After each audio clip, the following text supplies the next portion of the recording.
سمجھا جاتا، لہٰذا میں نے اس لیے پہلا حصہ آپ کی مکمل توجہ حاصل کر لی تاکہ مجلس کو مکمل فعل تصور نہ کیا جا سکے۔ بسم اللہ سرکار، آپ زندہ و سلامت رہیں۔ حسب اور نسب یہ پہچان ہوتی ہے۔ حضرت آدم کے دو بیٹے حابیل اور قابیل، قابیل نے حابیل کو قتل کر دیا۔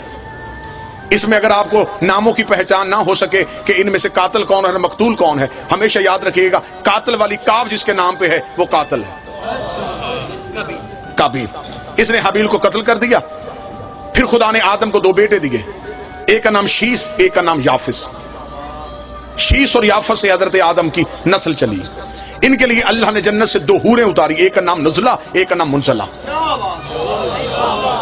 شیس اور یافس کی نسل دنیا میں قائم ہو گئی۔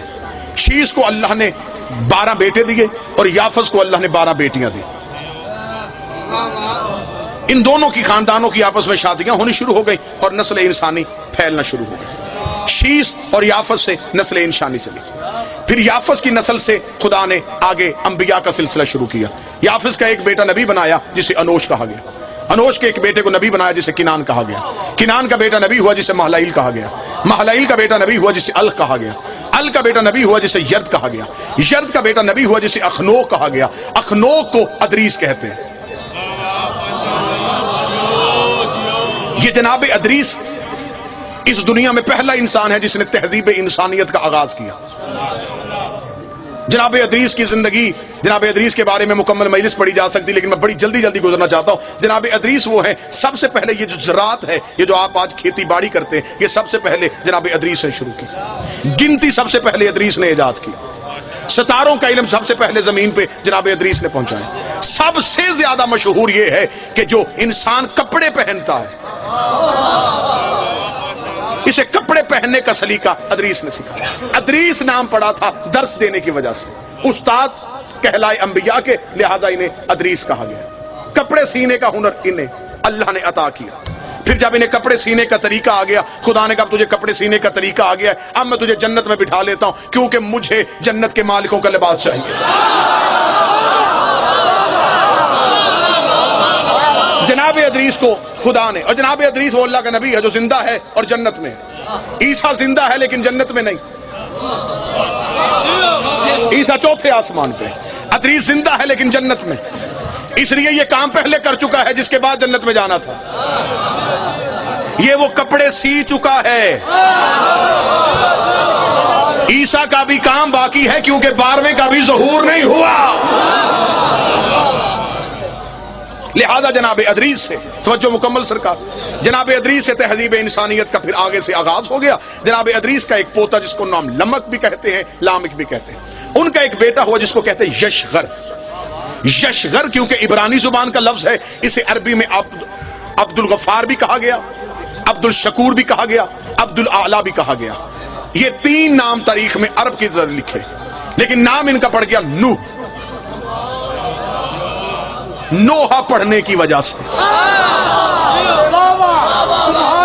قوم ظلم کرتی تھی، نوح نوحہ پڑھتا تھا۔ قوم پتھر مارتی تھی، نوح نوحہ پڑھتا تھا۔ نوحے پڑھنا نبیوں کی سنت ہے، پتھر مارنا کافروں کی عادت۔ نوجوان آج کی مجلس کو مکمل توجہ فرمائیے۔ جناب نوح نے سلسلہ تبلیغ کا آغاز کر دیا۔ 950 سال یہ اللہ کا نبی تبلیغ کرتا رہا، 950 سال۔ بندے کتنے مسلمان ہوئے؟ 80۔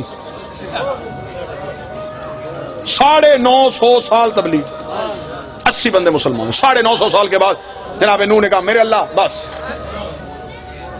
تھک گیا ہوں۔ 950 سال کوئی تھوڑا عرصہ نہیں ہوتا، عذاب بھیج ان پہ۔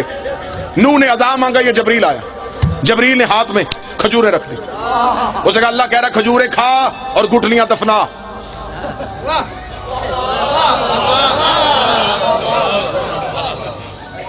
اب دیکھے حد ہو گئی، مانگا اس نے عذاب تھا، کھجوریں گئی۔ نوح نے کہا میں 950 سال کے بعد اگر مانگا ہی مانگا تو اس نے کھجوریں کیوں بھیج دی؟ جبریل نے کہا خدا کہہ رہا ہے کہ کھجوریں کھا اور اس کی گٹلیاں زمین میں دفنا، ان سے کھجور کا درخت پیدا ہوگا۔ جب وہ کھجور کا درخت پیدا ہو جائے اس کھجور کے درخت کے لکڑیاں اتارنا، اس لکڑی کے پھٹے بنانا، ان پھٹوں سے پھر ایک کشتی بنانا۔ نوح نے کہا کہ کیونکہ جو زمیندار بندے بیٹھے یہ میری اس بات کو ضرور یقیناً اس پہ دلیل دیں گے، کھجور وہ درخت ہے جو دیر سے جوان ہوتا، بیری کہتا، سفیدہ کہتا، کوئی اور درخت کہتا، خدا نے کہا کھجور سے بنا۔ نوح نے کہا کھجور کب جوان ہوگی، کب لکڑیاں اتاروں، میں کسی اور درخت کی لکڑیاں اٹھا لوں؟ لفظ سننا، لفظ، میں کسی اور درخت کی لکڑی اٹھا کے اس سے بناؤں؟ جبریل نے کہا تجھے نہیں پتا سفینہ بننا ہے نجات کا، نجات کے سفینے کو یہاں کی لکڑی لگ ہی نہیں سکتی۔ کون شیعہ ہے جسے نبی کی حدیث نہیں یاد؟ نبی نے کہا میری اہل بیت کی مثال سفینہ نوح کی ہے، اگر نوح کی کشتی کو یہاں کی لکڑی نہیں لگتی تو اہل بیت میں کوئی گناہگار کیسے آ سکتا؟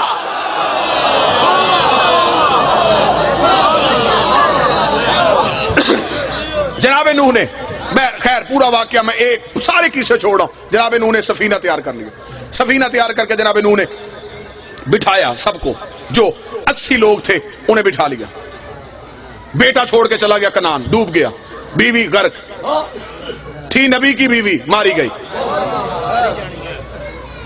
تھا نبی کا بیٹا غرق ہو گیا، جوڑے جوڑے بٹھانے شروع کر دیے، جانوروں کی ہر نسل، کیونکہ دوبارہ پوری دنیا نے غرق ہونا تھا، نئی دنیا آباد کرنی تھی، لہذا ہر مخلوق کا جوڑا چاہیے تھا۔ نبی نے بلایا ساری مخلوقات میں سے 80 انسان آ گئے اور ہر ایک جانور کا جوڑا جوڑا آنا شروع ہوا، حتیٰ کہ خنزیر جو ہے یہ بھی نوح کی کشتی کی طرف دوڑا۔ اس کی مادہ نے اس سے پوچھا کہاں جا رہا ہے؟ اس نے کہا تجھے نہیں پتا نبی بلا رہا ہے، اگر نہ گئے تو کل کو دنیا کہے گی تھی سور تھے نہیں آئے۔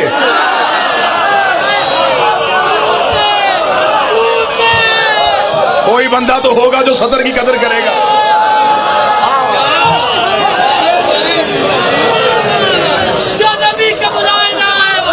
کل کو دنیا کہے گی، رائے نجم صاحب کل کو دنیا کہے گی خنزیر تھے نبی بلاتا رہا،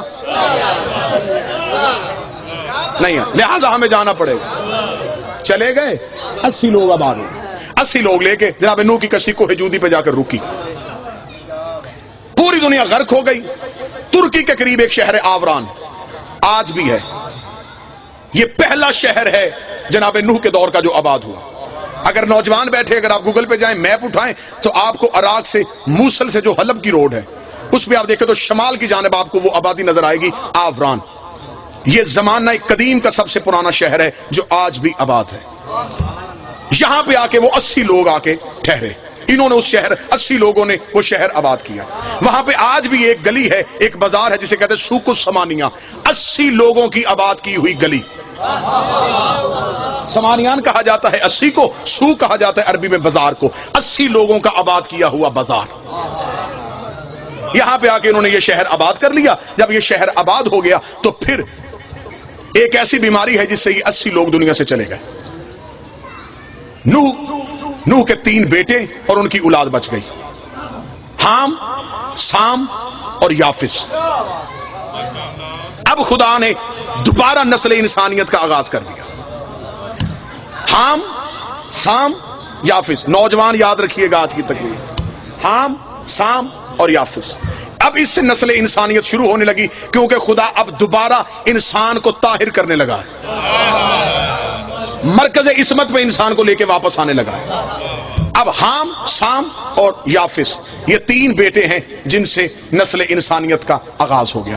حام کے 9 بیٹے، سام کے 9 بیٹے، یافس کے 11 بیٹے، جس سے نسل انسانی چلی۔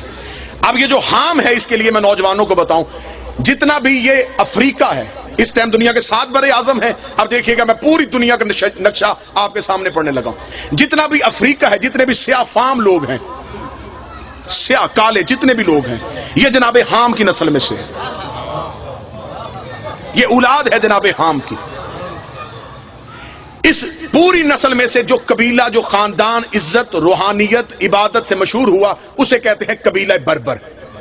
یہ خاندان بربر وہ تھا جو حام کی اولاد میں سے پاکیزگی، بزرگی، عزت اور فضیلت میں مشہور تھا۔ جناب فضہ کا تعلق اس خاندان سے تھا۔ اس خاندان کو نوبیہ بھی کہتے ہیں، اس لیے جناب فضہ کا ایک لقب ہے فضہ نوبیہ، اس خاندان بربر کی وجہ سے۔ یہ جناب حام کی اولاد ہے۔ یہ سارا سیاہ فام علاقہ یہ جناب حام کی اولاد میں سے ہیں، اور یہ جو قبطی ہوتے ہیں، جو نجاشی بادشاہ، یہ سارے بھی حام کی نسل میں سے آئے۔ جناب سام آ گئے۔ اب جناب سام، جتنا بھی عرب ہے، یہ سام نے آ کے عرب کو آباد کیا۔ یہ عرب جسے ہم آج سعودی عرب کہتے ہیں، یا یہ عراق، یا جتنی بھی یہ علاقہ جہاں پہ عربی بولی جاتی ہے، یہ عرب، یہ سارا حجاز کہلاتا تھا۔ اسے آ کے سام اور سام کے بیٹوں نے آباد کیا۔ جناب سام اسے آباد کر کے خود جناب سام بر صغیر میں آ گئے، پاک و ہند میں۔ جناب سام جب بر صغیر میں پہنچے تو یہ پاکستان میں جب آئے تو یہ گجرات میں آئے۔ آج بھی ہیڈ مرالا سے جلال پور جٹا کی طرف جاتے ہوئے وہاں پہ 18 نبیوں کی قبریں ہیں۔ آپ کو پورے پاکستان میں اکثر جگہوں پہ قبریں ملے گی جسے ہمارے لوگ، زمانے کے لوگ کہتے ہیں 9 گزے۔ انہیں پیر سمجھا جاتا ہے، یہ جناب سام کی اولاد میں سے۔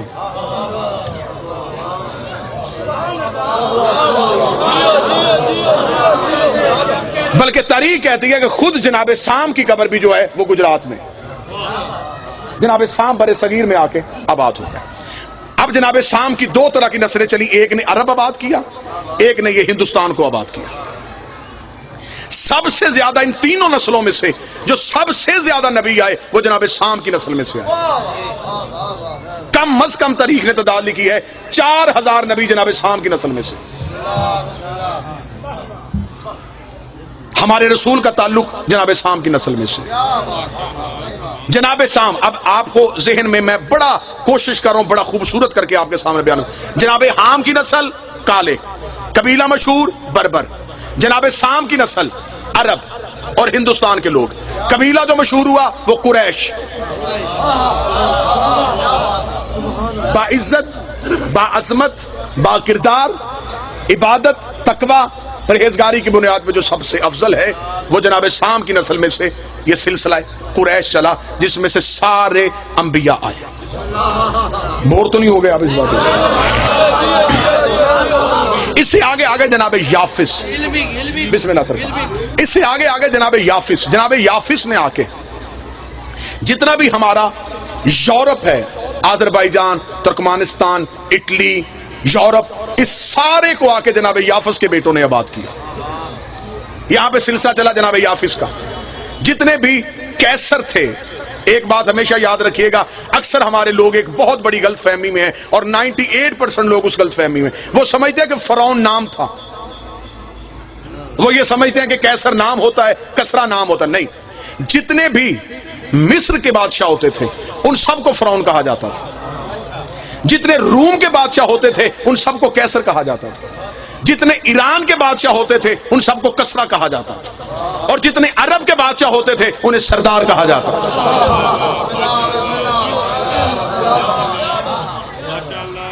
پھر ایک چوتھی نسل چلی، ان تینوں نسلوں کے امتزاج سے ایک چوتھی نسل قائم ہوئی جس سے آریہ کہا جاتا ہے۔ اگر آپ نوجوان جائیں گے انٹرنیٹ پہ، آپ جا کے سرچ کریں گے تو مہابھارت برہمن جو ہندو مذہب میں ہے، جو ہندو مذہب کا سب سے برگزیدہ خاندان ہے، اس کا تعلق بھی آریہ نسل کے ساتھ ہے۔ یہ 4 نسلیں آباد ہو گئی، حام، سام اور پھر آریائی نسل۔ جناب یافس کو چھوڑ کے حام، سام اور آریہ۔ جناب یافس پہ پھر گفتگو، کل کی گفتگو پہ میں جناب یافس پہ بول دوں گا۔ اب ہمارے جو 5 امام ہیں ان کی مائیں سامی النسل ہے۔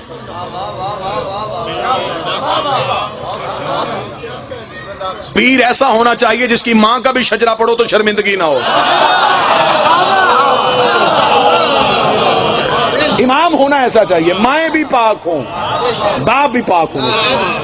جب نبیوں کی مائیں زہرا کا مقابلہ نہیں کر سکتی تو بے اولاد مائیں زہرا کا مقابلہ کیسے کریں؟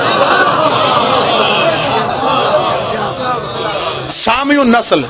اب میں آپ کے سامنے پڑھ دیتا ہوں جناب سام کا قبیلہ بربر، جناب حام کا، جناب سام قبیلہ قریش۔